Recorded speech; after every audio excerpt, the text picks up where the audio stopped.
ကောင်းကင်မှာမိုးတွေမှားပြီးညှို့လာငါတိတ်ကိုအရက်တောက်ချင်တာပဲအရက်တောက်ကြမလားတောက်ကြဟိုတနေ့ကလက်ကျန်ဒန်းဖိုက်လေးကြံသေးတယ်ဒန်းဖိုက်လေးကဒီလောက်လေးကြံသေးအဲ့တော့ line ပေါ်မှာအခုခက်စားနေရဲ့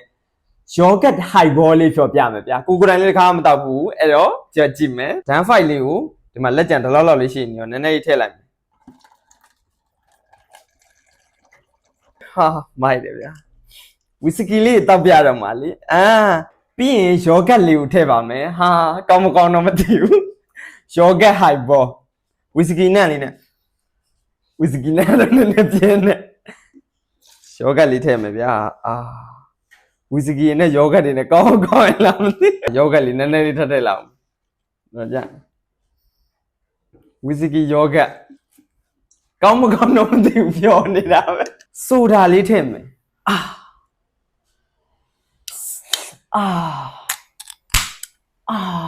ဆိုတာလေးထည့်မယ်ဗျာဆိုတာလေးနဲ့အယောင်လေးကတော့ယောဂတ်အယောင်လေးပဲပေါ့နော်နည်းနည်းထည့်လိုက်ဝီစကီနဲ့လေးတမျိုးလေးဖြစ်သွားတယ်မိုက်မဲ့ပုံပဲပေါ့နော်ပြီးရင်မှုဝင်မယ်ဗျာ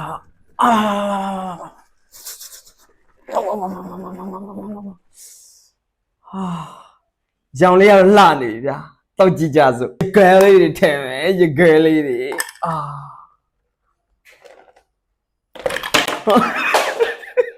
တောက်ကြည့်မယ်ဗျာ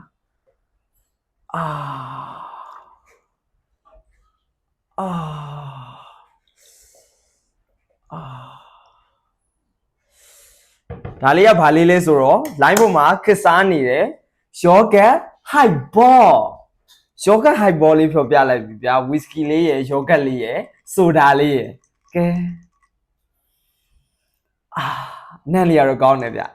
တောက်ကြည့်အောင်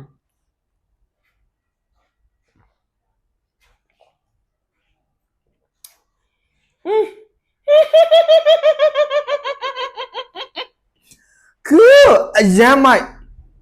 ယောဂတ်အရသာချိုလေးလည်းမတော်ဒီယောဂတ်သုံးထားတဲ့ယောဂတ်ကနည်းနည်းအဲ့လိုမျိုးအစိမ့်ဘက်အဲ့လိုမျိုးခြင်တဲ့ဘက်ကိုပို့သွားတယ်အချိုဘက်မသွားအဲ့တော့ယောဂတ်လေးရဲ့ဝီစကီအခါလေးကလည်းလုံးဝမပြောက်ဘူး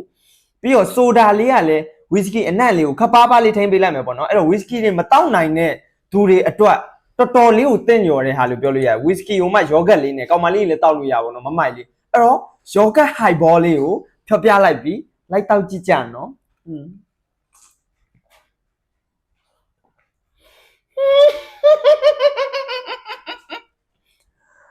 Cool.